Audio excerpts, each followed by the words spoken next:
வணக்கம் நண்பர்களே, சைபர் ஸ்பூன் உங்களை வரவேற்கிறேன். தமிழகத்தில் ஆட்சி மாற்றம் ஏற்பட்டு இருக்கிறது.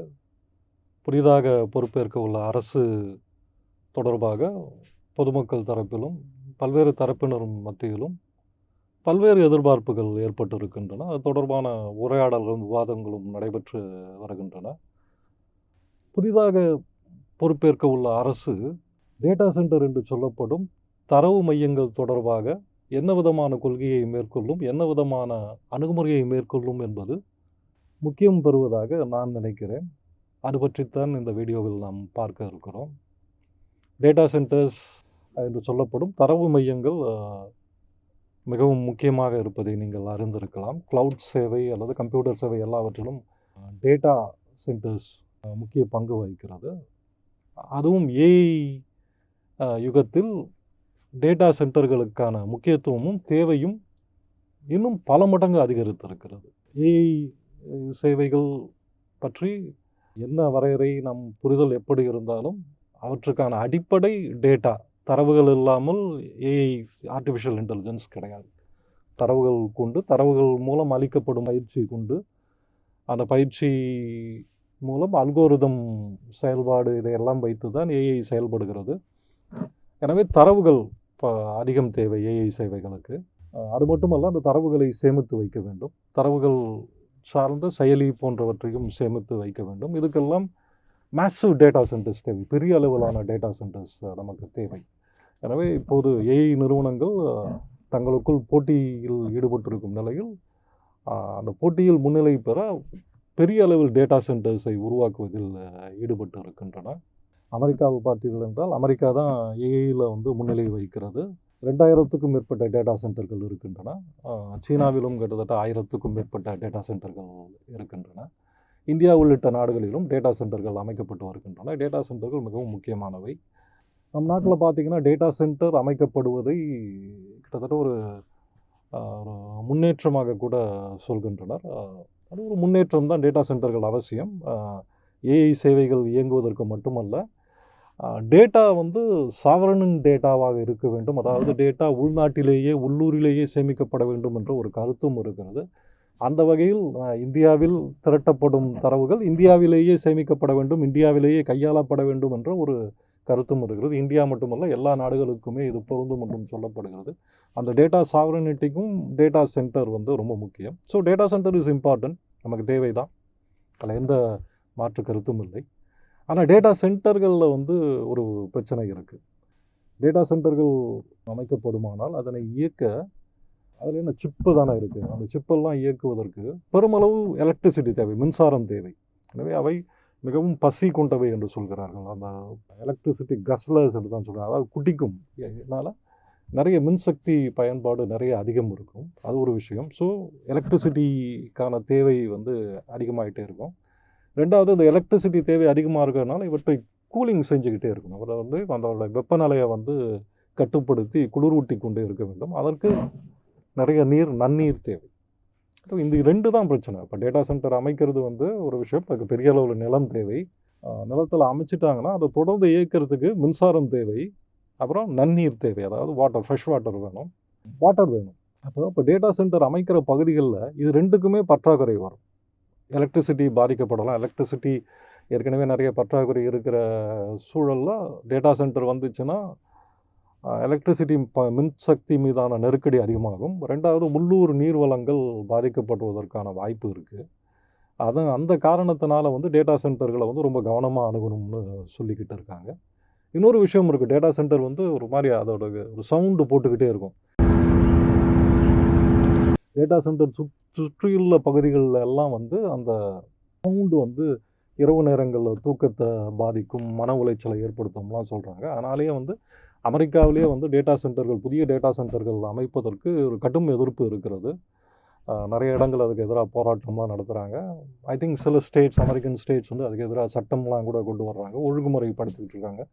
நினச்ச வேகத்திலலாம் டேட்டா சென்டரை அமைச்சிட முடியாது, அதில் ஒரு கட்டுப்படுத்த வேண்டும்னு கூட சொல்லிக்கிட்டு இருக்காங்க.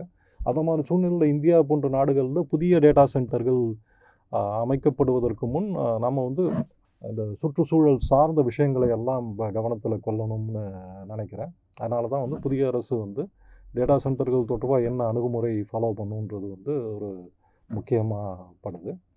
இது வந்து ஒரு பகுதி. இப்போ டேட்டா சென்டரோட பிரச்சனைகள் இருக்குது. ஆனால் நமக்கு டேட்டா சென்டர் முக்கியம். ஏன்னா இப்போ எதுக்கு பார் ChatGPT யூஸ் பண்ணுறோம், ஜெமினி யூஸ் பண்ணுறோம், கிளாடே கோடு எழுதுறோம்னு சொல்கிறாங்க, எல்லாம் செஞ்சிடும்.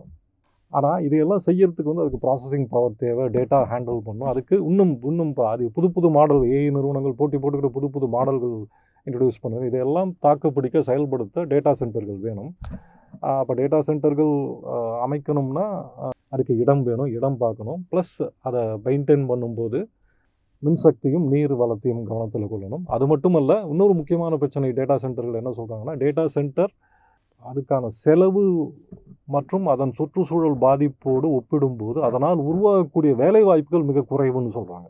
பொதுவாக இந்த மாதிரி திட்டங்கள் வரும்போது என்ன சொல்லுவாங்கன்னா, வேலைவாய்ப்பு உருவாகும் அப்படின்னு சொல்லுவாங்க. ஆனால் டேட்டா சென்டரால் உருவாகக்கூடிய வேலைவாய்ப்புகள் வந்து இப்போ ரொம்ப குறைவுன்னு தான் சொல்கிறாங்க. அதையும் வந்து அந்த டேட்டா சென்டர் தொடர்பான விவாதத்தில் கவனத்தில் கொள்ளணும். ஸோ இந்த மாதிரியான ஒரு பின்னணியில் இப்போ என்ன பண்ணுறாங்கன்னா, புதிய டேட்டா சென்டர்கள் அமையும் போது அதற்கான மாற்று வழிகளில் வந்து தேட ஆரம்பிச்சிருக்காங்க. மாற்று வழிகள்னால் ஒன்று ஸ்பேஸ், விண்வெளியில் வந்து டேட்டா சென்டரை அமைக்கலாம் அப்படின்ற மாதிரி ஒரு திட்டங்கள் இருக்குது. அதுலேயும் வந்து ஸ்டார்ட் அப்ஸ் ஒர்க் பண்ணிகிட்ருக்கு. அதே மாதிரி கடலுக்கு அடியில் நடுக்கடலில் டேட்டா சென்டரை வந்து அமைக்கிறதுக்கான முயற்சியும் வந்து நடந்துக்கிட்டு இருக்கு. அடுத்து அந்த முயற்சியில் ஈடுபட்டுக்கிட்டு ஒரு சுவாரஸ்யமான ஸ்டார்ட் அப் பற்றி தான் நம்ம பார்க்க போகிறோம். பந்தலசா அப்படின்ற ஒரு அமெரிக்கன் ஸ்டார்ட் அப் வந்து அமெரிக்காவில் நடுக்கடலில் டேட்டா சென்டரை வந்து அமைக்கிறதுக்கான ஒரு திட்டத்தில் இருக்குது. இந்த நிறுவனத்தில் வந்து சிலிகான் வேலியோட முக்கியமான முதலீட்டாளரான பீட்டர் தியல் அவர் வந்து $140 மில்லியன் வந்து முதலீடு செய்ய இருக்கிறதா ஒப்புக்கொண்டு இருக்கிறார். இந்த நிறுவனத்தோட சந்தை மதிப்பீடு, அதாவது வேல்யூவேஷன் வந்து கிட்டத்தட்ட $1 பில்லியன் சொல்கிறாங்க. கடலில் வந்து மிதக்கக்கூடிய நோட்ஸ் அமைச்சு அந்த நோட்ஸுகளோட செயல்பாடு கொண்டு டேட்டா சென்டர் இயங்கும்னு இந்த நிறுவனம் தெரிவிச்சிருக்கு. நீங்கள் பார்த்தீங்கன்னா சீனாவில் கூட இந்த மாதிரியான கடலில் டேட்டா சென்டர்கள் அமைக்கும் முயற்சி இருக்குது. இந்த கடலில் எப்படி டேட்டா சென்டர் அமைக்கலாம் அப்படின்னு கேட்டிங்கன்னா, என்ன ஒரு விஷயம்னா 2 அட்வான்டேஜ் அதில் இருக்குதுன்னு சொல்கிறாங்க. ஒன்று, வெப்பம் பிரச்சனை இல்லை, கடல்லையே இருக்கிறதுனால கூலிங் வந்து இயற்கையாகவே இருக்கும் அப்படின்னு சொல்கிறாங்க. ஸோ அது ஒரு அட்வான்டேஜ். ரெண்டாவது வந்து மின்சக்தி தானே டேட்டா சென்டரோட மிகப்பெரிய ஒரு தேவையாக இருக்கிறது. கடல் அலைகள் மூலமாகவே அந்த மின்சக்தியை திரட்டி கொள்ளலாம்னு சொல்கிறாங்க. அது ஒரு டெக்னாலஜி இருக்குது. காற்றாலை மின்சாரம், அனல் மின்சாரம், அணு மின்சாரம்லாம் சொல்கிற மாதிரி அலை மின்சாரம்னு ஒன்று இருக்குது. எலக்ட்ரிசிட்டி, டைடல் வேவ் எலக்ட்ரிசிட்டின்னு சொல்கிறாங்க. அதாவது அலைகளோட இயக்கத்தையே கொண்டு அந்த இயக்கத்தை வந்து மின்னாற்றலாக மாற்றுவது அப்படின்றாங்க. ஏறக்குறைய நிறைய ரிசர்ச் நடந்திருக்கு. அந்த ரிசர்ச் வந்து நடைமுறை நோக்கில் வந்து மின்சாரமாக மாற்றுறதுக்கான திட்டங்களும் வந்து செயல்பட்டுட்டு வருது. சீனா இதில் ரொம்ப முன்னோடியாக இருக்குது. மைக்ரோசாஃப்ட் நிறுவனம் கூட ஒரு 10 ஆண்டுக்கு முன்னாடி பார்த்திங்கன்னா ப்ராஜெக்ட் நாட்டிக் அப்படின்ற பேரில் வந்து கடல் அலையை யூஸ் பண்ணி மின்சாரம் தயாரித்து அதன் மூலமாக டேட்டா சென்டர் இயக்கிற ஒரு முயற்சியை இது பண்ணுச்சு. பட் அவங்க அதை ட்ராப் பண்ணிட்டாங்க. ஆனால் இப்போ சிலிகான் வேலியோட இந்த நிறுவனம் பந்தலசா வந்து இந்த கடலில் மிதக்கும் டேட்டா சென்டர்களை அமைப்பதற்கான திட்டத்தில் இயங்கியிருக்கு. இது வந்து ஒர்க் அவுட் ஆச்சுன்னா ஒரு பெரிய அளவில் பயன் கொடுக்கும்னு இருக்கிறாங்க. ஏன்னா டேட்டா சென்டரில் இருக்கக்கூடிய இப்போ 2 முக்கிய பிரச்சனைகளுக்கு வந்து இது தீர்வாக இருக்கும். ஆனால் இது ஒரு வெரி இன்ட்ரெஸ்டிங் நியூஸ் தான் இது சொல்லணும். முக்கியமான முன்னெடுப்பாகவும் கருதப்படுகிறது. கடலில் அமைக்கக்கூடிய டேட்டா சென்டர்கள் வெற்றி பெற்றால் டேட்டா சென்டர்கள் தொடர்பான அந்த சுற்றுச்சூழல் பாதிப்பு பெருமளவு குறையும்னு எதிர்பார்க்கலாம். ஆனால் கடலில் டேட்டா சென்டர் அமைக்கிறதுனால வேறு என்னெல்லாம் பிரச்சனைகள் வரும் அப்படின்றது வந்து அதையும் பார்க்க வேண்டியிருக்கு. அதை தனியாக கவனிக்கணும். இருந்தாலும் இப்போதைக்கு டேட்டா சென்டர்ஸ் ஓட வளர்ச்சி வந்து ரொம்ப தீவிரமாக இருக்கிறது. அது தொடர்பான நடவடிக்கைகளையும் செய்திகளையும் நாம் கவனிக்க வேண்டி இருக்கிறது. நன்றி நண்பர்கள்.